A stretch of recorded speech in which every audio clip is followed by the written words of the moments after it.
ta voix. Je n'ai pas encore écouté ta voix. Tant que je ne t'ai pas encore écouté, on n'arrête pas la prière. Je dois écouter ta voix. Tu dois prier. Élève ta voix, tu dois prier.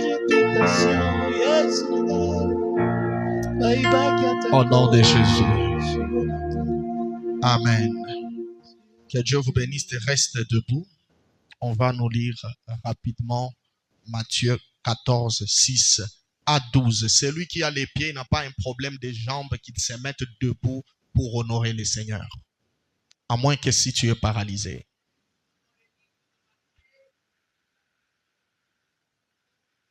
Matthieu 14, 6 à 12. À partir de son verset 6 jusqu'à 12, nous lisons au nom du Seigneur. Je disais, nous lisons au nom du Seigneur. Amen. Je disais, nous lisons au nom du Seigneur. Oh, lorsqu'on célébra l'anniversaire de la naissance d'Hérode, la fille d'Hérodias dansa au milieu des convives et plus de sorte qu'il promit clairement de lui donner ce qu'elle demanderait. S'il te plaît, tu peux répéter calmement. Tu répètes là-bas calmement. Vas-y, vas-y. Répète calmement parce que il y a une vitesse là que je n'arrive pas à comprendre. Vas-y. Je disais Matthieu chapitre 14, à partir de son verset 6 jusqu'à 12, nous lisons au nom du Seigneur. Oh, lorsqu'on célébra l'anniversaire de la naissance d'Hérode, la fille d'Hérodias dansa au milieu des convives et plut à Hérode, de sorte qu'il promit avec serment de lui donner ce qu'elle demanderait. À l'instigation de sa mère, elle dit, « Donne-moi ici, sur un plat, la tête de Jean-Baptiste. » Le roi fut attristé, mais à cause de ses serments et des convives, il commanda qu'on lui la donne. Et il envoya décapiter Jean-Baptiste dans la prison. Sa tête fut apportée sur un plat et donnée à la jeune fille qui la porta à sa mère. Le disciple de Jean-Baptiste vinrent prendre son corps et l'ensevelir. Et ils allèrent l'annoncer à Jésus. Amen. Que Dieu bénisse sa parole. Amen. Tu vas balancer ta main si tu es là. Que Dieu vous bénisse. C'est maintenant le temps où nous entrons dans les restaurants de Dieu. Le moment où je suis très strict parce que c'est Dieu qui prend le contrôle. Amen. Ici chez nous, ce moment-là, il n'y a pas de va-et-vient. Ce moment-là, ce n'est pas le temps d'arranger les sons parce que le son est déjà bien. Ce n'est pas le temps de faire des sorties inutiles, aller à la toilette, rentrer. Il y a les gens, ça n'attendent que le moment de la parole pour recevoir des appels. Ce sont des signes de possession démoniaque et de l'immaturité spirituelle. Amen. Il y a d'autres personnes, quand on chante, elles ne dorment pas. Ils sont là-bas, dansent. Quand on témoigne, ils ne dorment pas. Mais quand on commence à enseigner la parole, on commence à... Ou soit il commence à causer avec son voisin en commentant à la parole de Dieu. Ce sont des signes de l'immaturité spirituelle. Quand le chef de l'État parle, même les oiseaux arrêtent de passer. Tout le monde est connecté à ce qu'il dit. Alors qu'il n'a pas le pouvoir de l'immortalité. C'est un homme comme tout le monde, mais qui a reçu la grâce de diriger. Alors que celui qui veut te parler, c'est lui qui est le détenteur du souffle de vie. Il donne la vie à qui il veut, il retire la vie à qui il veut. Mais comment dormir? D'autres, ce n'est pas normal. Ce sont des sorciers. Ils ont beaucoup travaillé la nuit. Comment ça? Quelqu'un d'autre te dira que lui, il est un homme de prière. Il a beaucoup prié la nuit. Tu n'as pas prié la nuit plus que moi. Moi, je n'ai même pas dormi. Quand Dieu parle, on ne dort pas. Quand Dieu parle, on ne cause pas. S'il vous plaît, Lubumbashi, prenez la considération des choses de Dieu. Remettez Dieu à sa place. Tu dois avoir ton agenda, ton carnet, ton stylo pour écrire le point. Accompagner la parole, soutenir la parole. Tu regardes, quand on déclare, tu saisis. Quand on ouvre une parenthèse qui te bénit, tu appuies, tu montres à l'orateur que je suis là, je te capte. C'est fort ce que tu dis. Insiste sur ces points. Et c'est ça le secret. Et vous savez, plusieurs attendent de voir le miracle au moment de l'imposition de main, alors que le miracle commence dans la parole. Au commencement, il n'y avait pas l'imposition de main, non? Au commencement, il n'y avait pas la réception prophétique. Au commencement était la parole. Et la parole était Dieu. Quand la parole est prêchée, les malades sont guéris. Ton amen me déçoit. Ah, voilà l'amen de celui qui reçoit la parole. Je dis, quand la parole est prêchée, les malades sont guéris. Quand la parole est prêchée, les aveugles voient. J'ai vu des gens ici, je suis en train d'enseigner. Il est paralysé. Il s'appelle comment encore? Il s'appelle qui? Vous l'avez oublié? Il s'appelle qui? Papa Joe. Il était paralysé à la main. Comment il était guéri? Par imposition de main? Lui aussi m'avait écouté comme toi. Il est venu. J'enseignais seulement. Il a dit amen et la paralysie est partie. Je prie le Seigneur ce matin. Que ton amen soit la clé de ta délivrance. Même pour ceux-là qui me suivent en direct, l'onction n'a pas de barrière. Tu peux dire amen dans ta chambre, amen avec ton téléphone, amen au bureau. Il y a un miracle qui commence à entrer. Dieu agit dans la simplicité. Il faut être seulement connecté à la pensée de Dieu. Aujourd'hui, quand j'étais là, le Seigneur m'a amené à parler d'autre chose. Il n'est pas de mes habitudes. Je viens de faire 3 semaines, j'enseignais sur la paternité, l'heure qui se manque d'un père, la nudité d'un père, les 4 choses que le fils prodigue a gagnées. C'était autour de la maison du père. Mais quand je m'asseyais là et qu'on adorait le Seigneur, une voix m'a soufflé de parler d'autre chose. Mais à chaque fois que je vais amener un nouveau thème, j'ai toujours peur. Pourquoi? Parce que le niveau de plusieurs personnes est trop bas. Trop bas. Dans une manière où quand quelqu'un est incapable de comprendre, il veut corriger alors que c'est lui qui n'a pas le niveau. Amen. Et aujourd'hui, nous allons parler de la danse prophétique de la fille de Jaïrus. La danse prophétique de la fille de Jaïrus. Amen. Est-ce que nous sommes ensemble? Plutôt la danse prophétique de la fille d'Hérodias. Je m'excuse. Je corrige ça. La danse prophétique de la fille d'Hérodias. C'est une histoire que tu as déjà écoutée par prédication. C'est une histoire que tu as déjà écoutée de passage dans le fait, les contes. Mais c'est une histoire qui cache la vie dedans. Ça cache des réalités spirituelles pour donner le salut à l'humanité. Et je t'assure, que le diable le veuille ou pas, dans ce message, il y aura un changement total dans ta vie. À moins que je ne sois pas prophète. La danse prophétique de la fille d'Hérodias. Cette histoire commence au temps des Jean, qui était Jean. Jean était le précurseur, il était l'homme qui est venu préparer la première venue du Seigneur Jésus-Christ. Il est venu arranger le terrain pour son maître. Un leader ne peut pas arriver quelque part s'il n'y a pas un bouc émissaire. quelqu'un qui l'a précédé pour préparer son terrain. Et lorsqu'il arrivera, il trouvera que tout est déjà en ordre parce que quelqu'un l'a précédé. C'est ça le leadership. Quand tu es leader dans un domaine, avant d'atterrir quelque part, il faut qu'il y ait des gens qui doivent te précéder. Et qui vont t'appeler, te dire, tu peux maintenant descendre, tout va bien. Amen.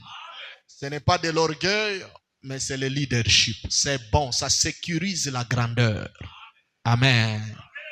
Cet homme de Jean-Baptiste, il était oint. Il était une voix dans sa génération. La Bible l'identifie comme une voix. La Bible dit que Jean-Baptiste était la voix qui criait dans les déserts. Il avait un message parce que tout véritable prophète doit avoir un message à son époque. Et quel était le message de Jean-Baptiste? Il disait, repentez-vous, préparez la voie du Seigneur. Amen. Il avait un message qui était lié à la repentance et à la préparation de la voie du Seigneur. Le royaume des cieux est proche. C'était ça, le message de Jean-Baptiste. Amen. Quand Moïse aussi était venu avec son message. Parce que nous n'aurons pas de messages qui sont jumeaux. Chacun a son message selon le mandat qu'il a reçu de Dieu. Est-ce que quelqu'un m'a capté très bien? Moïse aussi avait un message. Lui, il est venu avec un message de la délivrance. Va leur dire que j'ai entendu, je vis, maintenant je suis descendu pour les délivrer. Il est venu avec un message de quoi? De la délivrance. Et lui aussi étant un prophète, lui aussi il est venu avec le message de la restauration de l'autel. Donc chaque prophète a un message. Et quand quelqu'un se présente devant toi, il se dit qu'il est prophète, n'attends pas qu'il te donne beaucoup de prophéties. Ici, chez nous, nous croyons à la prophétie. Nous croyons à la voyance parce que les dons prophétiques est dans la Bible. La Bible dit, aspirez aux dons les meilleurs, surtout les dons de la prophétie. Mais dis-lui, tu es un prophète des dons ou bien tu es vraiment un prophète du ministère? S'il te dit qu'il est prophète du ministère, demande-lui quel est ton message biblique par rapport au temps. Parce qu'un prophète du ministère, avant de voir les vies des gens, avant de prophétiser les vies des gens, il doit d'abord avoir un message biblique. J'insiste sur ce point. C'est très important. Nous sommes au temps de la fin. Vous devez maîtriser ces choses. Amen. Il faut lui dire, papa, wow, tu es prophète. Quel est ton message biblique? Oh, moi, ceci, cela. Quand ça devient moi, beaucoup d'explications, tu n'es pas en face d'un prophète. Peut-être tu es en face d'un bon frère, mais qui a le don de la prophétie. Parce que le don de la prophétie, même une simple sœur peut avoir ça. Oui, même un simple frère peut prophétiser plus qu'un pasteur qui est ministre. Parce que c'est un don et Dieu ne se répand point de ses dons. Est-ce que j'enseigne très bien? Tu peux avoir les dons, mais tu n'as pas le mandat, tu n'as pas le ministère. Tu n'as pas le message biblique qui correspond au temps. Un prophète, c'est un fils d'Issachar. Les fils d'Issachar, ils avaient la révélation du temps. Ils savaient lire les temps. Ils comprenaient les mouvements du temps. Les mouvements étaient dans leur esprit et ils savaient que derrière chaque événement se cachait un message. Cet homme de Jean, il avait un message, c'était le message de la repentance. C'est pourquoi je suis contre ce genre de personnes qui disent « Prêchez-nous la repentance. » Amen. Prêchez-nous là. Nous sommes au temps de la fin. Prêchez-nous la repentance. Tout le monde ne prêchera pas la repentance. Il y a ceux-là qui sont appelés pour prêcher la repentance. D'autres personnes sont appelées pour prêcher la délivrance. Non, d'autres personnes sont appelées à prêcher la bénédiction matérielle. Ce n'est pas un péché. Parce qu'avant d'aller au ciel, tu dois être béni sur la terre. Tu dois être bien sur la terre. Mais il est là, il veut entrer. Celui que j'appelle, c'est Pierre. Pierre a dit, j'ai posé à Jésus une question simple et claire. Rabouni, maître, nous te suivons. Mais on a laissé nos barques. Moi, Pierre, j'étais pêcheur.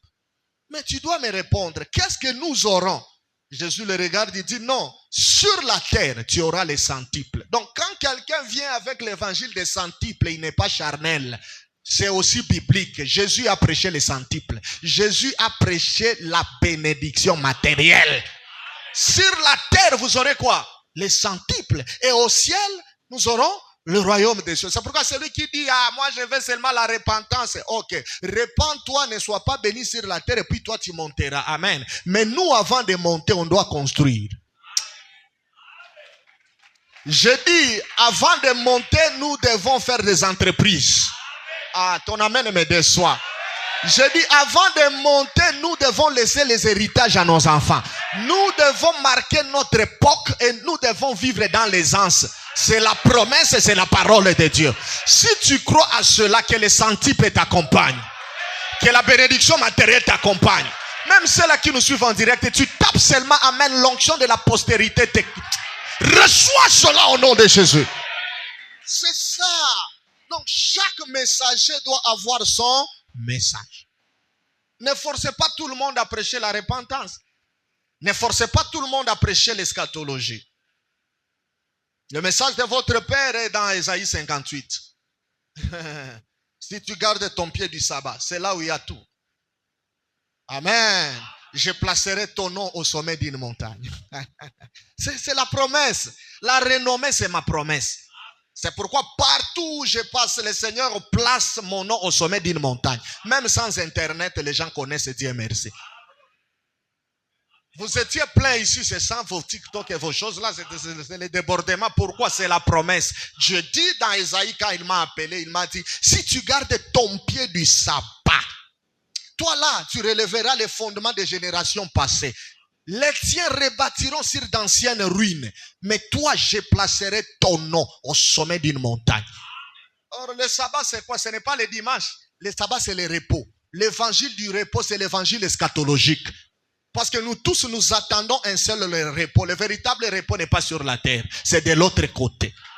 Donc, Dieu voulait juste me rappeler, à chaque fois que tu parleras du véritable repos, du véritable sabbat, sache que moi, l'Éternel, je lèverai ton nom, je le placerai au sommet d'une montagne. C'est-à-dire, chaque prophète, il a son message.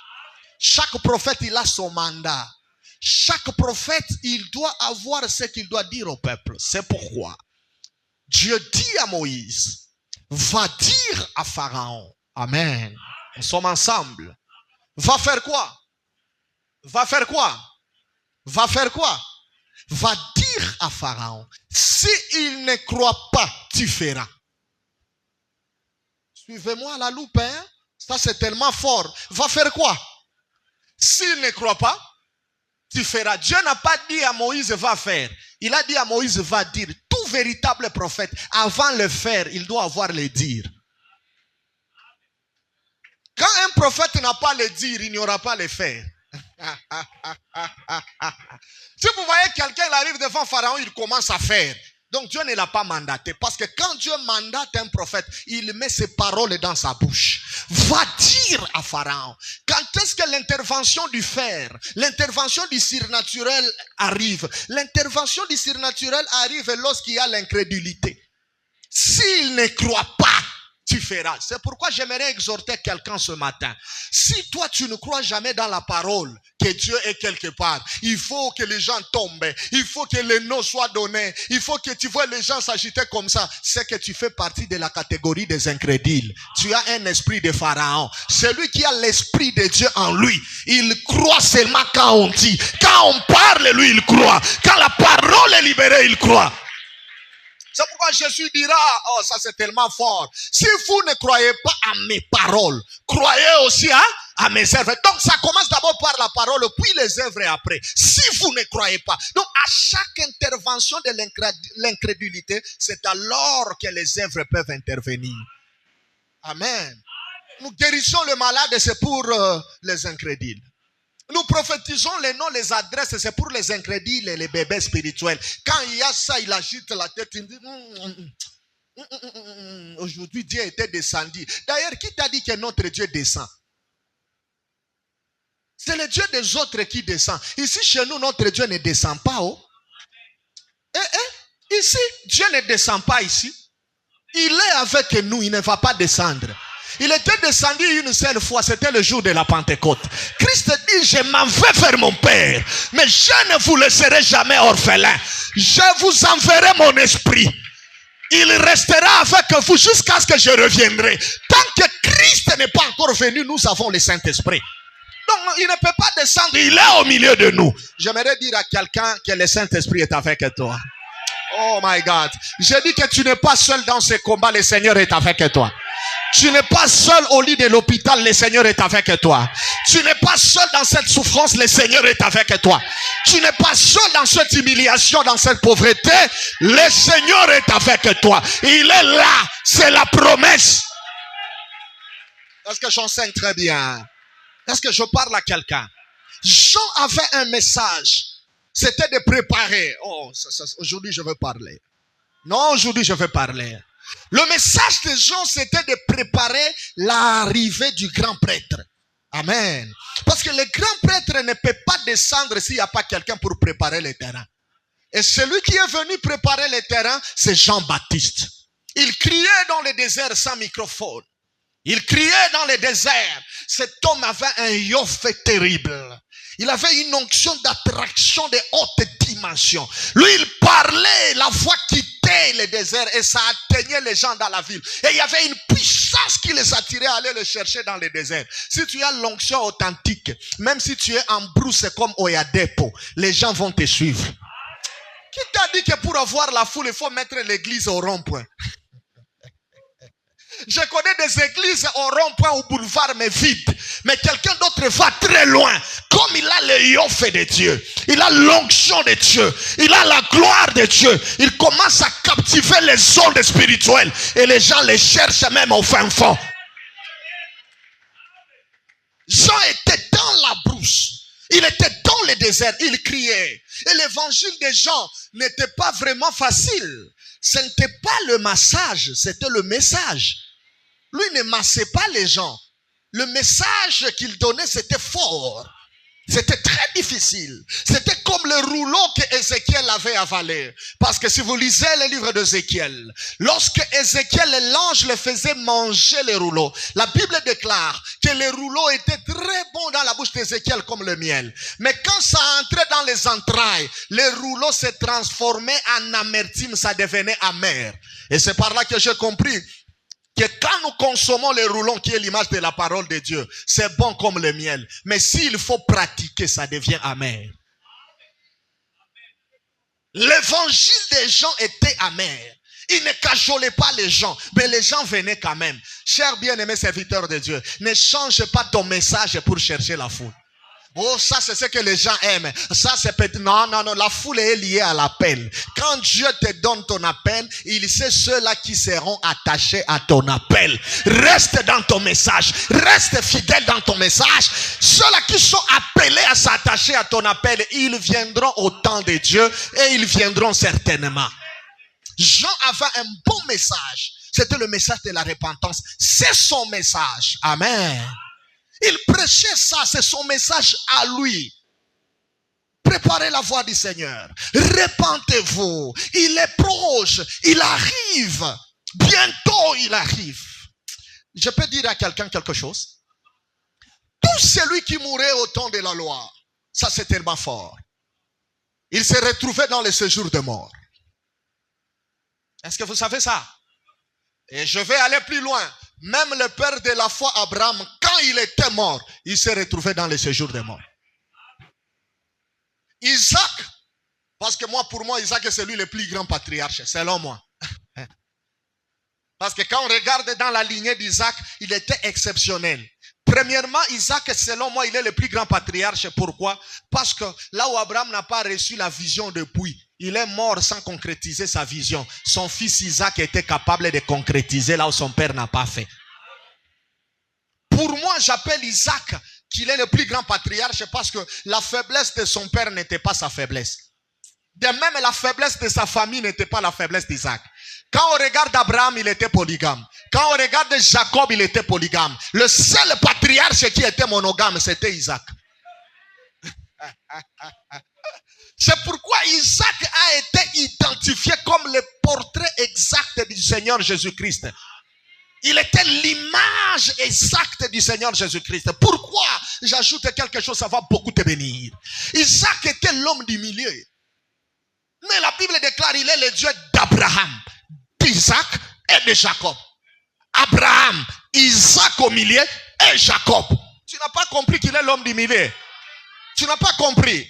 C'est pourquoi le véritable Isaac, à la croix de Golgotha, il n'était pas à gauche. Il n'était pas à droite. Il était au milieu des brigands. C'est lui l'homme du milieu. Oh, il est là, il fait entrer. C'est lui que j'appelle ces gens. Jean me dira que dans l'île de Patmos, lorsque je vis cet homme, son visage brillait comme le soleil en plein midi. Mais lorsqu'il marchait, il était au milieu des chandeliers d'or. Oh, c'est fort. Lui, il est toujours au milieu. C'est pourquoi il déclare dans sa parole que si deux ou trois se rassemblent à mon nom, je ne suis pas derrière. Je ne suis pas à côté.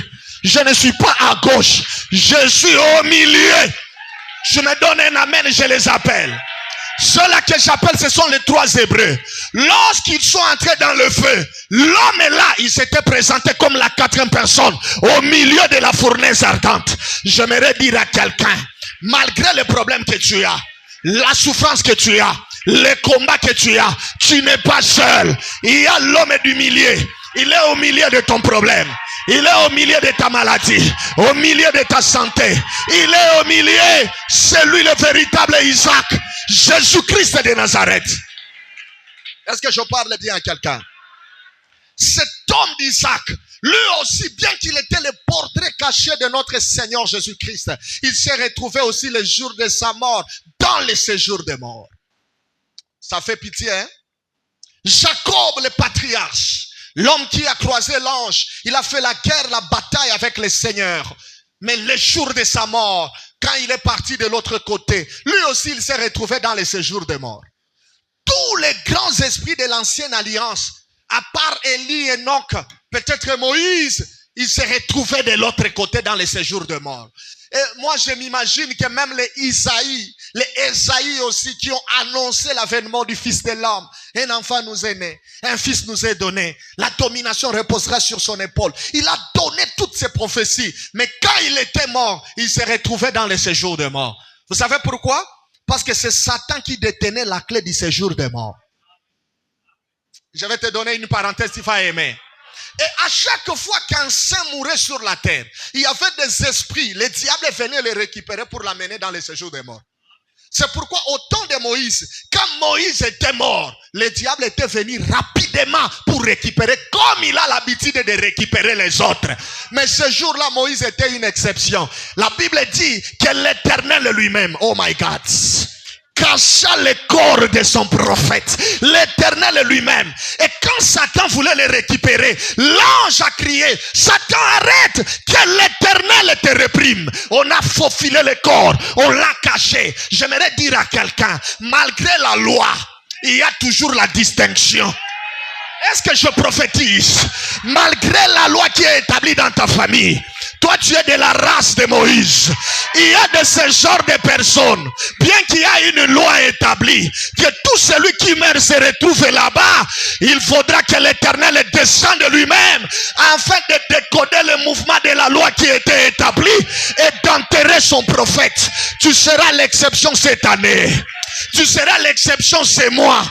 De la même manière que tu écris Amen, de la même manière que tu cries aussi Amen, que l'Éternel fasse de toi une exception. Les sorciers de ta famille ne te verront pas. Les principautés de ta famille ne te verront pas. Les esprits territoriaux ne te verront pas. L'Éternel te mettra à part et il va te sécuriser. Est-ce que j'enseigne à quelqu'un? Tout celui qui mourait dans l'ancienne alliance, il se retrouvait dans le main de Satan. Tout le monde. Et je m'imagine quand quelqu'un mourait, il retrouvait d'autres personnes de l'autre côté. On les recevait là-bas. N'est-ce pas? Les Isaïe pouvaient, les Jérémie, les Daniel. Quand tu arrives, tu trouves le patriarche Abraham. Nous tous, on se retrouve ici. Amen. Mais viens. Nous avons appris, c'est vous qui nous avez dit qu'il y a quelqu'un qui viendra nous sauver. Nous aussi on a dit, mais on ne l'a pas vu. Au moment de la souffrance, le message change. Isaac retrouve Abraham. Il dit, mais viens. Toi, tu nous as annoncé là-bas qu'il y aura un homme qui viendra. Nous aussi, on a dit, mais on ne l'a pas vu. Quand quelqu'un mourait, Daniel, il arrive, il trouve ses pères. Il dit, petit, toi, tu as fait beaucoup de bruit là-bas. Dans les 70 semaines de Daniel, Daniel 9, tu dis qu'un oin sera retranché. Et lorsque le oin sera retranché, ça sera maintenant une brèche qui va s'ouvrir pour les nations. C'est toi qui as annoncé que le oin mourra, le oin sera retranché, les Hamas, patati patata. Mais quand tu meurs comme ça, nous on souffre ici dans les séjours de mort. Nous sommes prisonniers de Satan. Dites-nous là sur la terre, qu'est-ce qui se passe? Quel est le message qui est sur la terre? Daniel dira, moi aussi j'ai annoncé, mais je ne l'ai pas encore vu. Ah, c'est tellement fort. Ça, c'est pas pour les petits enfants. Tout celui qui mourait dans l'ancienne alliance se retrouvait dans le séjour des morts. C'est ce qu'on appelle spirituellement Hadès. C'est le diable, Lucifer, Satan qui contrôlait. Il avait la clé. Tu meurs même si tu étais prophète. Même si tu étais Déborah. Même si tu étais Esther. Même si tu étais Abraham. Il se retrouvait de l'autre côté. C'est ce qu'on appelait le séjour des morts. Et c'est lui-même qui détenait la clé. Quand tu arrives, Gidon te met à l'intérieur, on ferme. Tu es là-bas, tu commences à attendre là-bas. Il a fallu maintenant que l'homme qui se nourrissait du lait et du miel, l'homme qui se vêtissait de la peau de chameau, celui qui était abandonné étant bébé, ses parents étaient obligés de l'abandonner dans le désert, un milieu aride. Cet homme est venu maintenant annoncer l'arrivée de celui que tout le monde attendait sur la terre, sous la terre et dans les airs. Tout le monde attendait l'arrivée de cet homme. C'est pourquoi vous allez constater, Jean qui annonçait l'arrivée de Jésus, lorsque la mort est venue, il a posé la question. Il a dit, allez demander à Jésus, est-ce que c'est lui? Est-ce que je parle à quelqu'un? Est-ce que c'est lui? Oh my God. Pourquoi Jean posait cette question? Parce qu'il savait que s'il arrive de l'autre côté, les Abraham vont lui poser. Qu'est-ce qui se passe là-bas? Esaïe qui a écrit que les sourds entendent, les aveugles voient, les paralytiques jettent les béquilles. Si Jean meurt, il se retrouve de l'autre côté. Il doit avoir un message pour les annoncer. Parce que Jean ne prépare seulement la venue de Jésus sur la terre, il doit aussi préparer la venue de Jésus dans le séjour des morts. Non, c'est très fort ça. Il dit, allez lui poser la question. C'est bien lui ou bien nous devons attendre quelqu'un d'autre? Quand Jésus, les prédicateurs disent que oh, la foi des gens avait bousculé. Non, la foi des gens n'a pas bousculé. C'est Jean qui a présenté Jésus au Jourdain. Il a dit, celui-ci, voici l'agneau de Dieu qui ôte le péché de l'humanité. Et c'est devant Jean que le ciel était ouvert, la colombe était descendue et la voix fit entendre. Donc quand Jean pose la question, ce n'est pas la foi des gens qui avaient bougé, non. Jean cherchait la réponse qu'il doit amener de l'autre côté. Parce que de l'autre côté, on va lui poser la question. Est-ce que le monsieur là, il est déjà venu? Et quand Jésus a regardé Jean, il a compris que le code prophétique de Jean, qu'est-ce que Jean voulait? Jésus n'a pas dit à Jean, va leur dire que je suis arrivé. Non, Jésus a regardé, il a dit, allez dire à Jean que les aveugles voient, les sourds entendent, les paralytiques jettent leurs béquilles, les morts ressuscitent. Allez dire ça à Jean. Oh, il a fallu que la mort prenne Jean. Quand la mort a pris Jean, Jean s'est retrouvé de l'autre côté. Esaïe l'a reçu, Isaac l'a reçu, Abraham l'a reçu, Ézéchiel l'a reçu, Daniel l'a reçu. Ils lui ont dit, petit, tu fais beaucoup de bruit sur la terre. Qu'est-ce qui se passe? Qu'est-ce qui se passe? Quelle est la bonne nouvelle? Jean a dit, restez calme. Sur la terre, les aveugles voient. Sur la terre, les sourds entendent. Sur la terre, les paralytiques jettent leurs béquilles. Et tout l'enfer avait déjà la bonne nouvelle. Ils étaient en attente que cet homme descendra.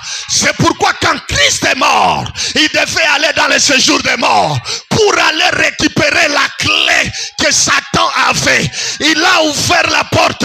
Abraham est sorti, Michel est sorti, Isaac est sorti, tout le monde était sorti, Ézéchiel était sorti, Habakkuk était sorti. C'est pourquoi la Bible déclare, après la résurrection de Jésus, ils ont vu les saints dans les rues de Jérusalem. Donc Jésus n'était pas ressuscité seul. Demandez-moi pourquoi. Parce que Jésus c'est la verge d'Aaron. La Bible déclare, quand on avait enterré la verge d'Aaron avec d'autres verges, après 3 jours, c'est celle la verge d'Aaron qui était ressuscitée avec des bourgeons, avec des fleurs. Donc la verge d'Aaron ne peut pas ressusciter seule. Ça doit ressusciter avec les bourgeons. Or la véritable verge d'Aaron, c'est Yeshua Hamashia. C'est Jésus-Christ de Nazareth. Quand il était enterré, on a enterré aussi des voleurs. On a enterré les brigands. Ils sont morts, ils ne sont jamais sortis. Mais l'homme de Galilée, quand lui il était sorti, il ne devait pas sortir seul. Il est la verge d'Aaron. Il doit sortir avec les bourgeons. Il doit sortir avec les saints. Je lève ma main, je déclare. Cette matinée, il y a l'onction de la résurrection. Ce que tu as perdu ne ressuscitera pas comme c'était parti. Il y aura l'apparition de bourgeons. Il y aura l'apparition d'au-delà de ce que tu as perdu. Reçois cette onction au nom de Jésus. Oras Mahadea. Ereshi katu katakamahinka. Era hasa haba kanto shekete. C'est tellement bon, c'est fort ça. Le ciel est ouvert ce matin. Est-ce que vous comprenez l'historique? Vous comprenez l'histoire? C'est-à-dire l'évangile, le message des gens, c'était préparer la venue de Jésus sur la terre et dans l'autre monde. Ça va? Nous sommes ensemble. Est-ce que vous me captez très bien? Et quand il préparait la venue de Jésus, personne ne le touchait. Il annonçait, répentez-vous, car le royaume des cieux est proche. Lavez vos robes. Et il baptisait même au nom du Père, du Fils et du Saint-Esprit. Ces gens qui baptisaient comme ça. Amen. Ces gens qui baptisaient comme ça. Donc tout ce que Jean faisait, c'était la préparation de celui qui doit venir. C'est pourquoi quand Jésus est venu, on devait aussi le baptiser au nom du Père, au nom du Fils et au nom du Saint-Esprit. Vous ne comprenez pas. Mais quand Jésus arrive, il meurt. Dieu dit non. Tu dois maintenant recevoir les noms. Au-dessus du nom du Père. Au-dessus du nom du Fils. Au-dessus du nom du Saint-Esprit. C'est pourquoi la Bible dit, il a reçu les noms au-dessus de tous les noms. Ah, tu commences à comprendre, hein? C'est pourquoi l'église du Seigneur ne baptise pas au nom du Père. Au nom du Fils, non, ça c'est le baptême des gens, c'était avant la mort. Depuis qu'il était mort, il a un nom au-dessus. Est-ce que je peux prophétiser? Est-ce que je peux parler à quelqu'un? La Bible déclare que l'église est bâtie sur le fondement des apôtres et des prophètes.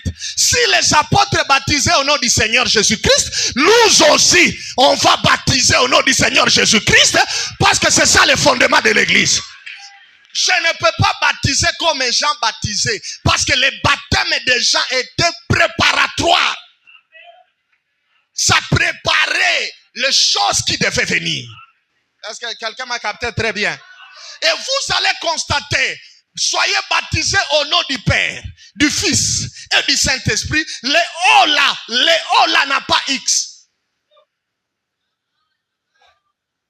Les O là est au singulier. Vous savez pourquoi? Parce que le Père, c'est lui le Fils. Le Fils, c'est lui le Saint-Esprit. Si c'était 3 personnes différentes, O devait prendre X. Est-ce que je parle à quelqu'un? Le Père est là, son nom c'est Jésus. Le Fils est là, son nom c'est Jésus. Le Saint-Esprit là, son nom c'est Jésus. Est-ce que vous avez compris? C'est pourquoi nous baptisons au nom du Seigneur Jésus-Christ et Yeshua Hamashia. Amen. Tu me donnes un amen, j'appelle quelqu'un. Celui que j'appelle, il est dans Actes. Il croise l'un des apôtres. On lui pose la question. Mais messieurs, As-tu déjà reçu le Saint-Esprit? Oh, une très bonne question. Je peux poser à plusieurs personnes et ils n'auront pas la réponse. Hein? Tu peux modérer ici, mais tu n'as pas encore le Saint-Esprit.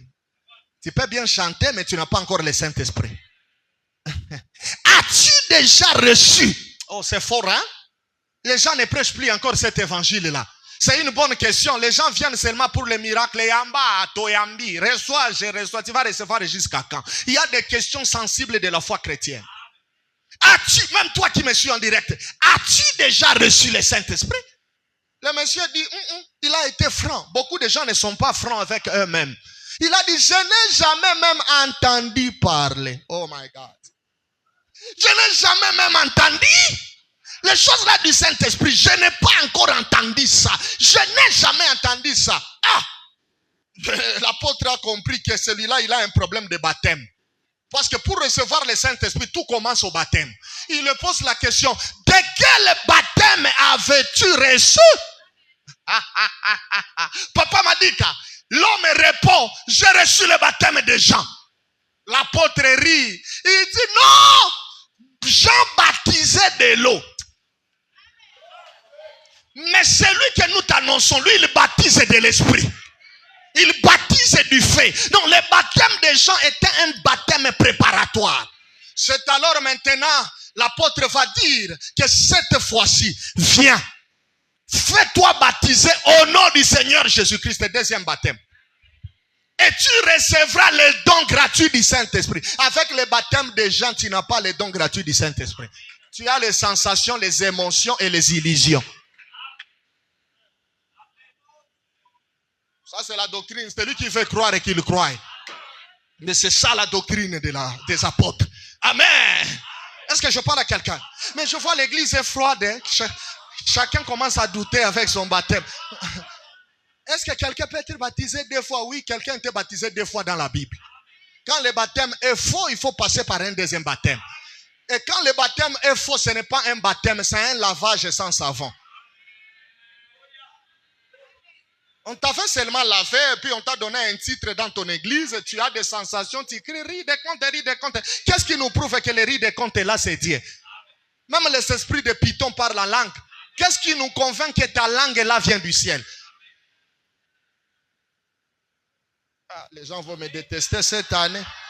Quand tu viens avec le contraire de ce qu'ils ont appris à l'écodime, tu deviens détesté, hein?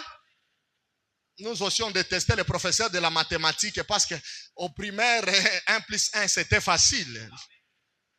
Mais quand nous sommes entrés au secondaire, on a compris ça devient parenthèse, dérive. J'ai oublié même les noms. Il y avait quelque chose qui était clochette, comme ça, j'ai détesté ça. Quand je voyais seulement, je faisais le mikalukalu. Intégral, je n'aime pas ça. Moi, j'étais fort en mikalukalu. Un jour, j'avais fait max. On a fait l'erreur d'amener les choix multiples. C'était une erreur grave. Moi, je faisais tant. Je tombe sur la réponse correcte. Je n'ai pas raté 14 questions. Tant. Le professeur de mathématiques m'a dit, Radi, tu es fort en tout sauf en mathématiques. Comment tu peux me faire max? J'ai dit, papa, ça ne me regarde pas. Oh, tu vas reprendre l'examen. J'ai dit, qui? Tu vas reprendre seul. Moi, j'ai fini ma part. Oh non, c'est suspect. J'ai dit, ça ne me regarde pas. Oh, tu peux faire max dans tout. Toi, tu as volé l'examen. J'ai dit, papa, tu m'as rattrapé. Tout ce que j'ai fait maintenant, là, j'ai oublié. La tête me fait mal. Amen. Quand tu entres en secondaire, le langage de l'école secondaire, ça devient compliqué. Tu penses que le professeur est méchant. C'est pourquoi vous allez comprendre quelqu'un te dire, ah, pourquoi vous compliquez l'évangile? Non, c'est le niveau, c'est la dimension. On n'a pas la même dimension. Quand tu es de l'école primaire, reste dans tes choses de l'écodime, les 3 points du succès, les 4 choses pour avoir beaucoup d'argent. Ça, on peut même apprendre à l'université. Ici, nous avons un autre langage. C'est les chibolettes. Est-ce que je parle à quelqu'un? Est-ce que je parle à quelqu'un ce matin? Ça, c'était une parenthèse. L'évangile des gens, c'était l'évangile préparatoire. Il préparait l'arrivée du Seigneur Jésus-Christ. Il disait, répentez-vous. C'était ça son message. Mais un petit matin, il a quitté dans sa toge. Il a quitté dans son évangile. Il a abandonné son message. Et il a parlé un autre message. Il a attaqué le domaine du mariage. Allez dire à Hérode. Ah là, il y a un grand mystère. Non, ça c'est fort. Ce que je vais dire, c'est tellement fort. Il a attaqué le domaine du mariage. Allez dire à Hérode, la femme est là. Qu'il a n'est pas sa femme, c'est la femme de quelqu'un. Toi, tu laisses l'évangile de la sanctification. Tu deviens un enseignant de couple. Notez bien. Quand Dieu te donne un manteau, il te donne la sécurité du manteau. Quand tu perds le manteau, tu perds directement la sécurité qui était liée au manteau. Non, je vais toucher plus loin pour que vous me captiez très bien. Vous savez, quand Élie montait, Élisée a demandé son esprit, n'est-ce pas? Élie a pris le manteau, il a fait. Il lui a donné. Mais sachez une chose, Élie n'a pas laissé à Élisée seulement le manteau. Il lui a laissé aussi le char de feu. Parce que, oh non. Dieu ne peut pas te donner le manteau s'il ne te donne pas le char de feu pour sécuriser le manteau. C'est pourquoi le jour que les Syriens sont venus arrêter Élisée à Géasi, les chars de feu n'étaient pas venus du ciel. Non, la Bible ne dit pas que les chars de feu descendent. Non, la Bible déclare que Élisée dit à Géasi, si l'Éternel t'ouvrait les yeux, que tu voies. Donc les chars de feu étaient là, mais c'est Géasi qui ne voyait pas. Quand Dieu te donne le manteau, il te donnera les chars de feu pour sécuriser le manteau. Quand Dieu te donne le manteau politique, même le chef de l'État ne te touchera pas. Tu prêcheras la politique et les gens se poseront la question. Pourquoi lui on ne l'arrête pas? Il frappe quoi? Il frappe la Senko. Il frappe ceci, cela. C'est parce qu'il a le manteau qui est lié dans ce domaine-là. Mais moi, je ne peux pas laisser mon domaine pour montrer que je suis prophète des nations, que j'entre dans un couloir qui n'est pas mon couloir. Moi, je dois garder mon pied du sabbat. C'est pourquoi on a perdu beaucoup des adorateurs parce qu'ils ont voulu chanter et attaquer les esprits de la nation. Ils n'ont pas reçu la sécurité qu'il fallait dans ces couloirs-là. Quand tu es dans ta vocation, le Seigneur te protège. Quand tu es dans ta mission, le Seigneur te protège. Mais si tu abandonnes ta mission, tu abandonnes ton manteau, tu entres dans un autre manteau, tu perds la sécurité qui était liée au manteau que tu avais. Ça, c'est pas pour les petits enfants. C'est pour les grands esprits. C'est pourquoi tout prophète, tout ministre de Dieu, tout enfant de Dieu, il doit savoir quel est mon manteau. Amen. Seulement les ailes, tu te réveilles un matin, oh, tu vas conseiller le chef de l'État. On va te couper la tête et Dieu ne va pas te protéger. Même si tu parles en langue, on va te couper la tête. Et Dieu restera calme au ciel. Quand Jean prêchait la repentance, qui l'a touché? Quand il préparait la venue de Jésus, qui l'a touché? Mais quand il a attaqué le domaine du mariage, Dieu l'a sécurisé. Vous avez vu les anges descendre. Vous avez vu Dieu protéger Jean-Baptiste. Dieu ne l'a pas protégé. Pourquoi? Il a laissé son message. Il est entré dans un autre couloir. Reste dans ton couloir. Reste dans ta mission. Reste dans ton territoire. Reste dans ton sphère d'autorité. Et tu recevras la sécurité qui est liée à ton appel. Est-ce que j'enseigne très bien? Est-ce que les gens, vous me captez très bien? Observez très bien. Ça, c'est tellement fort. Ça, c'est pas pour les petits enfants. Jean quitte son manteau, il commence à parler du mariage. Sur le plan révélationnel, il y a un grand mystère. Est-ce que je peux parler de ça? Le grand mystère, vous savez c'est quoi? C'est parce que Jean avait hérité l'esprit d'Élie. Dieu merci. Dieu merci. Qu'est-ce qui se passe? Qu'est-ce que tu veux nous expliquer là-bas? Non, je dois toucher là-bas. Je dois insister. Il y a un patriarche qui m'a béni lorsqu'il a parlé de l'esprit d'Élie. Je dois encore passer dans ces traces. C'est tellement fort. Pourquoi Jean devait parler du mariage dans la dimension révélationnelle? Parce qu'il avait hérité l'esprit d'Élie. Dans l'Ancien Testament, observez les mouvements prophétiques. Il y avait un prophète appelé Élie. Élie le Tishbite. Mais Élie le Tishbite avait un problème avec un couple. Le couple du roi Akab et de sa femme Jézabel. Oh. Il est entré dans ce couple-là. Il a donné des conseils par rapport au champ de Naboth. L'héritage que ses pères lui avaient laissé. Élie est venu dans ce combat-là. La Bible dit ils étaient dans une réunion. Apparut un homme. Il est venu sans audience. Élie le Tishbite. Il a parlé sévèrement à Jézabel. Comme Jézabel n'était pas seulement une reine. Jézabel était un esprit. Jézabel était une entité. Jézabel a regardé. Il a dit saisissez-les. Ils ont oublié que celui qui apparaît peut disparaître. Ils étaient incapables de saisir le prophète Élie. C'est alors maintenant qu'il y aura les échanges de paroles. Élie va regarder Jézabel, il dit, tu mourras et ce sont les chiens qui mangeront ta chair. Jézabel l'a regardé, il a dit, Élie, moi je ne suis pas une petite fille. Je suis aussi une entité. Tu libères une parole, je dois aussi libérer ma parole. Toi aussi, Élie, je t'aurai. Et le jour que je t'aurai, je couperai ta tête. Les paroles sont restées dans le monde des esprits.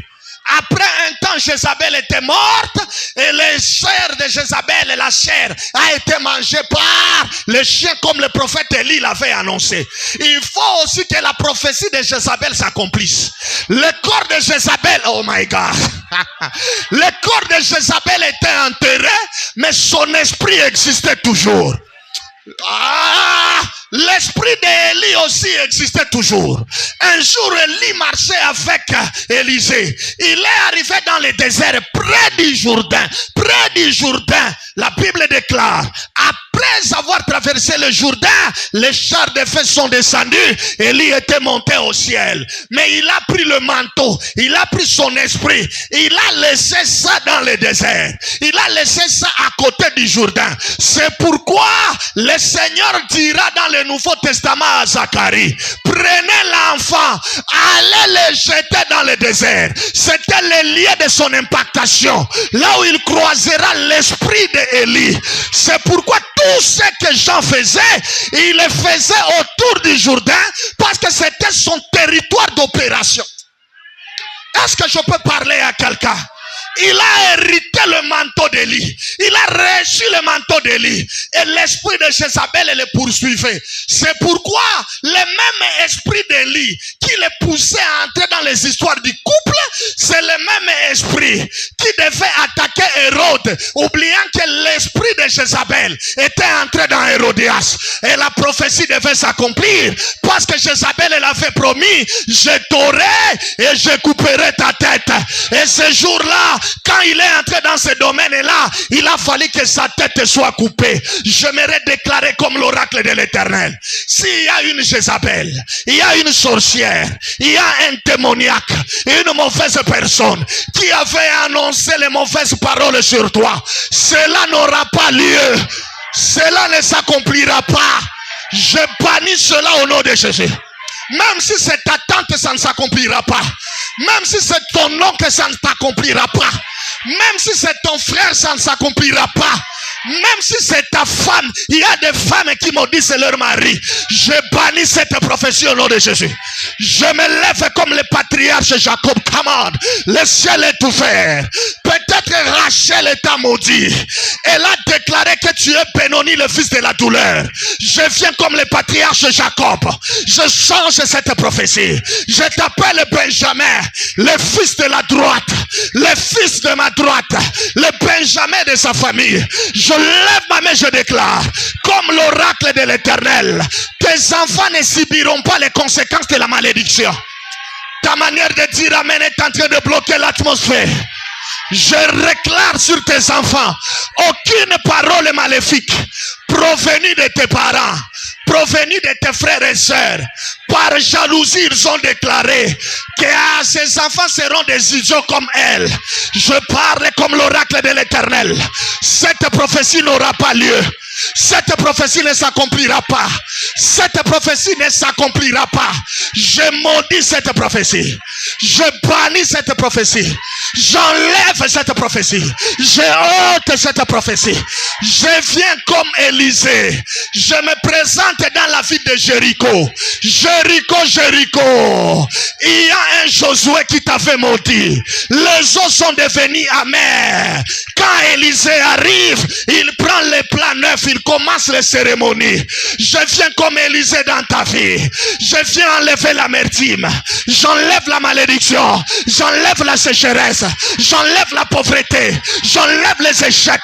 J'enlève la maladie. J'enlève les complications dans le foyer. Reçois ta délivrance. Même pour ceux-là qui nous suivent, je bannis toute mauvaise parole qui a été libérée dans ta vie. Reçois notre... Qu'il te maudisse avant. Mais à ce temps, cette malédiction est nulle et sans effet. La prophétie de Jézabel ne s'accomplira pas. Je vois les anges de Dieu en ces lieux. Je lève ma main, je déclare. Au nom de Jésus, je parle au soleil. Je parle à la lune. Je parle à la terre. Je parle au feu. Je parle à l'eau. Je parle aux 4 éléments de la nature. Au son de ma voix. Au nom de Jésus. À partir d'aujourd'hui, tu n'es pas maudit. Que la terre m'écoute. Que le ciel m'écoute. Qui est cette sorcière-là? Qui a bloqué ta maternité? Que ça soit ta maman. Oh my God. Que ça soit ton père. Je parle comme l'oracle de l'Éternel. J'enlève cette malédiction. Saisissez les gens là derrière. Saisissez. Amenez-la devant. Il y a l'onction. Amenez-les devant. Il y a l'onction. Et le protocole. Amenez les gens. Irote Yamaleka. Uramashipra la bahantu kaila. Elle se près de force. Ukamakamba darabadakata. Erosekete. Qui t'a dit que tu es maudit? Qui t'a dit que tu ne réussiras pas? Qui t'a dit que tu ne marcheras pas, tu resteras paralytique? Et je parle à tes pieds, comme l'oracle de l'Éternel. Que l'onction entre dans tes pieds. Que l'onction secoue tes pieds. Que tu commences à marcher. Qui a dit que tu n'écouteras pas? Qui a fermé tes oreilles? Je parle comme l'oracle de l'Éternel. Que tes oreilles s'ouvrent maintenant. Qui t'a dit que tu ne feras pas tes règles? Je libère la parole. Que les règles commencent à couler. Que les règles commencent à couler. Que les règles... Saisissez la sœur là. Saisissez-la. Amenez-la. Transportez-la devant. Amenez-la devant. Venez ici. Amenez-la devant. Je vois quelque chose sur sa tête. Mettez-la devant. Laissez-la là-bas. Il y a quelque chose. Prenez celle-là, mettez-la là. Je parle aux gens qui ont des problèmes de règles. L'esprit me dit de rester là-bas. Si les règles sont parties, je parle au nom de Jésus. Que ça revienne. Que le sang commence à couler. Que le sang commence à couler. Que le sang, saisissez là, ça se fait. Haou Hamande. Ela kato sheke. Ireloteya Maligram Smaïda Kape Urushaila Vekete. Qui avait dit que tu n'auras pas beaucoup d'argent? Qui avait maudit tes entreprises? Qui avait maudit tes biens? Qui a paralysé ton enfant? C'est qui? C'est qui? Je change cette prophétie. Je parle comme l'esprit territorial. Je parle comme un prophète. Au nom de Jésus, reçois la solution maintenant. Je ne parle pas de demain. Je parle de maintenant. Et l'opération se fait maintenant. Et regardez, il a dit, depuis que j'assiste à cette manière de danser, je n'ai jamais vu quelqu'un danser comme ça. Est-ce que les gens m'ont compris? Je n'ai jamais vu quelqu'un danser. Ça, c'est une manière bizarre. La danse prophétique. C'est ça notre thème. La danse prophétique. On ne danse pas comme tout le monde. Il faut danser prophétiquement. Elle dansait. Le roi était content de voir la fille d'Hérodias en train de danser. Ah, my God. Le roi était obligé de se mettre debout. Il a dit ça, c'est qui? C'est la fille d'Hérodias. Viens. Quand tu touches le cœur du roi, le roi lui-même est appelé. Viens, je t'appelle. Viens ici, viens. Il s'est présenté. Papa. Et le roi lui a dit, que veux-tu que je te donne? Que veux-tu que je te donne? Tout ce que tu vas me demander, moi je vais te donner. La danse prophétique de la fille d'Hérode. Si tu me demandes le royaume, je vais te donner. Si tu me demandes des maisons, je vais te donner. Le roi, oh, c'est comme le chef de l'État, moi il me demande, il me dit, que veux-tu que je te donne? Mais il va regretter. Je vais lui demander les mines de Coloésie pendant 7 mois. Vous blaguez, hein? À Actuellement, c'est lui le roi. Ça, c'est dans la connaissance. Mais qu'il ose me demander ça, il va regretter. Avec vos réponses là, remplies de liens de famille. Oh, c'est que seulement ton cœur va te faire. C'est que son cœur. Non. Le roi te demande, que veux-tu que je te donne? Que veux-tu? La fille là, elle n'a pas demandé de villa. Elle n'a même pas demandé le royaume. Même la moitié du royaume, on devait la donner la moitié du royaume. La fille regarde, elle se concerte avec sa maman. L'esprit de Jézabel entre. Il y a la promesse de la tête. Oh my God. Nous, on n'a pas besoin du royaume. La tête d'un prophète, c'est plus que tout ton royaume. Vous qui négligez les prophètes. La tête d'un seul prophète équivaut à un royaume. Un prophète n'est pas n'importe qui. C'est pourquoi les prophètes sont combattus. Un prophète, un vrai, je parle d'un vrai prophète. La tête d'un prophète, c'est équivaut à un royaume. Même un prophète de 5 ans, sa tête équivaut à toute la RDC. Équivaut à l'uranium. C'est pourquoi j'annonce comme un prophète que le respect du prophète et du prophétique rentre dans cette nation. Je sais que tu ne diras pas amen parce que tu es ennemi du prophète et du prophétique. Je ne parle pas de faux prophètes, je parle de vrai. La tête d'un vrai prophète équivaut à un royaume. Vous qui détestez les prophètes, c'est quoi? La jalousie. C'est Dieu qui appelle. C'est Dieu qui oint. C'est Dieu qui donne. Et c'est Dieu qui juge. C'est fort ça. C'est pas pour les petits enfants. Maman, il dit non, donnez-moi la tête de qui? Je fais quoi? Je fais quoi? Je fais quoi? Pas de choses, la tête. Le roi regarde et dit, ah, pourquoi tu ne demandes pas la moitié du royaume? Allez. Dieu n'a pas protégé Jean. On a mis la tête sur un plat. Et on lui a donné comme un gâteau. Prends. Et la fille d'Hérodias était contente d'avoir la tête d'un prophète. Il y a des gens qui se réjouissent par la chute des autres. Lui, sa joie seulement lorsqu'il voit des gens tomber. S'il voit un homme de Dieu tomber, il est content, il fait des émissions sur Internet. Vous avez écouté, il y a les sectapes quelque part. Venez, et les sorciers comme lui viennent commenter. C'est l'esprit de la fille d'Hérodias, c'est l'esprit de Jézabel. Il est content quand un prophète tombe. Il est content quand un pasteur tombe. Il est content quand un apôtre tombe. Si tu as cet esprit-là, cherche ta délivrance. La chute d'un oint de Dieu ne doit pas réjouir l'église. L'église doit pleurer. Oh, je vous avais dit quoi? Nous sommes au temps de la fin. Il y aura des faux. Est-ce qu'il y a seulement des faux pasteurs? Est-ce qu'il y a seulement des faux docteurs? Est-ce qu'il y a seulement des faux prophètes? Mais il y a aussi des faux chrétiens. D'ailleurs, des faux chrétiens sont nombreux. Jésus nous a aussi annoncé par rapport aux faux chrétiens. Il dit il y aura des boucs parmi les brebis. L'enseignement des boucs et des brebis, vous n'insistez pas sur ça. Nous, les amis tiktokers, là, vous ne mettez pas les miniatures sur des chrétiens bizarres. Des chrétiens sorciers, des chrétiens impolis, des chrétiens voleurs, des chrétiens impudiques. Mais quand il s'agit d'un prophète, vous êtes très content comme la fille d'Hérodias. La tête a été coupée. Tu gagnes quoi? C'est tout un royaume qui est par terre. Parce que la tête d'un prophète équivaut à un royaume. Quand un prophète tombe, l'église doit pleurer. Tu ne dois même pas commenter dans ce genre de choses. Si on parle de la tombée d'un oint, de la chute d'un oint, de l'exposition d'un oint, oh, on est en train d'exposer les faux. Allez aussi exposer les faux politiciens. Vous craignez la prison? Les faux sont dans tous les domaines. Même dans la médecine, il y a des faux médecins.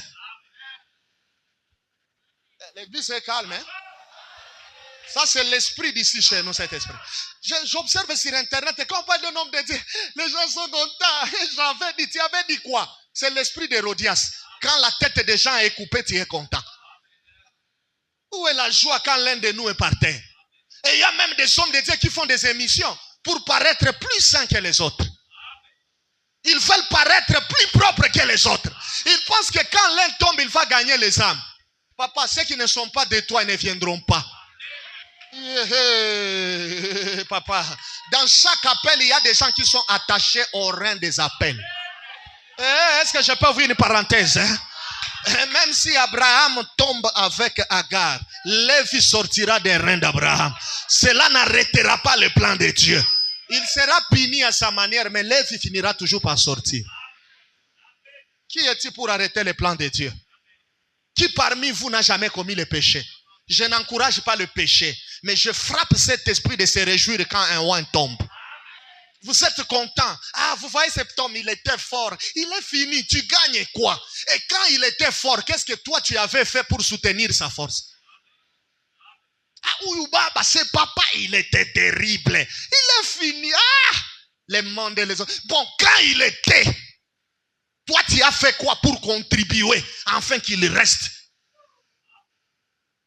Je sais que ce genre de choses, vous ne pouvez pas aimer. Ça, on ne coupe jamais. Ça, on ne coupe jamais pour mettre sur Internet. On ne coupe jamais. Pourquoi? Parce que c'est la réalité. C'est le message de l'heure. Les gens n'ont pas besoin de ça. Mes enfants, ne vous réjouissez jamais de la chute d'un oin. Ça, c'est pour d'autres églises. Mais ici, chez nous, quand un oin tombe, on pleure. Quand un oin tombe, on doit pleurer. On doit prier pour lui. Quand Pierre était en prison, l'église n'était pas en fête. La Bible dit, l'église ne cessait d'adresser à Dieu des instances et prières. Le rôle de l'église n'est pas de critiquer. Le rôle de l'église n'est pas de dénoncer. Mais le rôle de l'église, c'est prier. Ne cesser d'adresser à Dieu des instances, prières. Incapable de prier, c'est pourquoi vous parlez trop. Quand tu es trop sur Internet, tu n'as pas le temps d'intimité avec le Seigneur. Ils vont finir. Cette année, on va exposer les faux, qu'on expose aussi des faux chrétiens. Avez-vous déjà vu l'église catholique exposer des prêtres en sectape? Jamais. Quelle maturité. Que Dieu bénisse les catholiques du monde. Or, nous savons qu'il y a des prêtres ivrognes. La pédophilie a commencé dans certains couvents. Mais nous lisons des histoires. Est-ce que j'ai attaqué quelqu'un? J'ai attaqué l'église de quelqu'un? Mais vous ne verrez jamais un chrétien catholique, un prêtre catholique. Ces gens sont enseignés, il faut les apprécier. Ils sont forts. Tu ne verras pas un prêtre catholique commencer à mettre un autre prêtre en miniature. Et commence à dire, vous voyez ça, pour paraître saint. Un prêtre catholique ne fera jamais ça. C'est pourquoi même si vous combattez l'église catholique, sur les plans politiques, sur les plans terrestres, ils sont forts. Sur le plan spirituel, oui, ils sont forts dans la spiritualité. Parce que la spiritualité exige des disciplines. Quand tu as un esprit supérieur et tu ne critiques pas, tu observes de loin et tu intercèdes. C'est fort. Ces gens sont très loin. Mais nous, les pasteurs de l'église du réveil, surtout au Congo, nous finissons entre nous. Marcelo est au parquet, il se vit trop sain. Marcelo, il est ton ami. Ce que Marcelo a fait dans ce pays, même moi, ton pasteur, je ne l'ai pas encore fait. Quand on parle de Marcelo dans certains territoires, c'est le respect absolu. Ce n'est pas mon ami. Mais je dois te dire la vérité. Oh, il a tué la femme. Il a fait. Tu as des preuves? Et toi, si j'attrape mon fils dans ces bêtises-là, je vais t'envoyer dans des églises et des problématiques. Va là-bas, allez critiquer avec vos pasteurs problématiques, vos pasteurs sorciers. Allez faire l'association des critiques. Quand la tête d'un prophète est coupée, l'église doit pleurer. Si c'est vrai, si c'est faux, nous on ne sait pas, c'est Dieu qui sait. Nous, on se limite sur ce que Marcelo a fait. Il t'a déjà béni même 1 minute, Marcelo. Marcelo, dans tout ce qu'il dit, il t'a déjà rappelé quelquefois qu'il faut craindre l'Éternel. Même dans sa petite vidéo d'1 minute, craignez le Seigneur, craignez le Seigneur, craignez le Seigneur. Une fois Marcelo t'a sauvé, tu voulais aller pécher, mais tu étais tombé sur son message. On ne reconnaît pas David pour plusieurs combats. On reconnaît David parce que seulement il a fait tomber Goliath. On n'a pas besoin de beaucoup de choses. Ce que seulement Marcelo a fait, on doit prier pour Marcelo. Moi, je n'ai pas besoin de sa porte. Parce que les gens peuvent penser, j'ai dit ça pour aller faire quoi? C'est un oin, c'est un général. Quand la tête du prophète est coupée, l'église doit pleurer. Quand un oin est en danger, l'église doit intercéder. On ne doit pas s'enchanter. On doit réveiller. On doit frapper la sonnette d'alarme. On frappe. Insulte-moi, mais c'est la vérité, c'est la parole. S'il tombait, je n'aurais pas ces fidèles. Les fidèles de la compassion ne viendront pas ici parce qu'on ne va pas s'attendre. Nous, on a notre message. Nous, chez nous, il faut interpréter chaque écriture. Ils ne seront pas à l'aise quand on va commencer à crier, révèle les couteaux du fourreau, enlève l'épée du fourreau. Ils vont penser que nous sommes des orgueilleux, on se voit connaître. Donc, on n'a pas besoin de l'air chrétien. Mais quand même, c'est un ouin. Il a joué son rôle. Il continue à jouer son rôle. Nous devons prier pour lui. Nous devons l'encourager. Et si vous observez sur Internet, les gens qui les combattent, les gens qui combattent Marcelo, les gens qui combattent Pasteur Marcelo, ce sont des chrétiens. Les musulmans ne commentent pas. Ce sont les églises Fire Ministries, Bethel Ministries, Chandelier Ministries. C'est nous nous tuons entre nous. La plus mauvaise armée, c'est l'armée de Dieu. C'est la seule armée qui tue ses propres généraux. Quand la tête d'un prophète est coupée, on ne doit pas être content. Aujourd'hui c'est Marcelo, demain c'est toi. Après demain ils vont chercher Dieu merci. Ils sont en train de nous exterminer petit à petit. Ils savent déjà notre faiblesse. C'est pourquoi il doit y avoir quelqu'un qui doit parler. Un prophète qui doit avertir. Ne tombez pas dans ces pièges. Prions. Lui c'est un échantillon. Prions. Prions. Si c'est vrai, ok, prions. Si c'est faux, prions. Mais il nous a déjà béni même 1 minute. Et nous avons besoin de lui. Est-ce que je vais mal parler? J'ai attaqué l'église de quelqu'un. Je finis par ici. La danse prophétique de la fille de qui? d'Hérode. Elle a dansé, elle a dansé. On a coupé la tête du prophète. Vous savez pourquoi on a coupé la tête du prophète? Parce que la fille d'Hérode avait compris qu'elle est l'image de l'humanité. L'humanité avait perdu la tête. Depuis l'Ancien Testament, la tête était partie. Rappelez-vous du fils là qui était venu de la prophétie d'Élisée chez cette femme et qui n'enfantait pas. Quand le fils était malade, la maladie avait commencé à la tête, ma tête. C'est-à-dire la tête avait un problème dès le commencement. Or, la tête de l'humanité, c'était Adam. Adam était chassé du jardin. Voilà la tête qui a été coupée. Nous sommes restés sans tête. L'humanité est restée sans tête. C'est pourquoi, quand Satan voit Jésus en train de prier pendant 40 jours, il prend Jésus, il le met au-dessus du temple. Il était en train de prophétiser que le temple c'est un corps, mais c'est Jésus qui est la tête. Colossiens 1,18 dit que Jésus c'est lui la tête de l'église. Donc la fille d'Hérodias représente l'humanité. L'humanité était sans tête. Réclamer la tête, il était en train de réclamer Jésus. Mais Jean était juste un matériel didactique. Et c'était l'accomplissement de la prophétie. Est-ce que je parle à quelqu'un? Est-ce que vous me captez très bien? La danse c'est quoi? La musique c'est quoi? C'est ce que nous allons expliquer demain. La musique c'est quoi? La danse c'est quoi? Que le Seigneur bénisse sa parole. Mettez-vous debout et lève ta main. Ferme les yeux. Tu restes seulement calme pendant 5 minutes.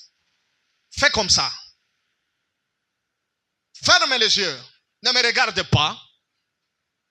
Tu as un problème des oreilles, tu n'entends pas, ça s'ouvre maintenant. Ferme les yeux. Il y a une atmosphère bizarre. N'attends pas le son de la musique. N'attends pas ça. N'attends pas que je parle. Il y a déjà des anges qui sont en mouvement. Protocole, attention.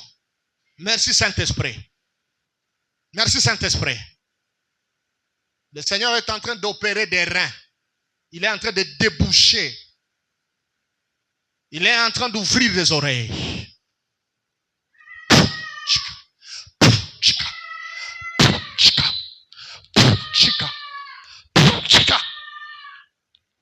Si tu as un problème des oreilles, tu es guéri. Le Seigneur me dit ça. Si tu as un problème des oreilles, tu es sourd, tu es guéri. Maintenant, si tu as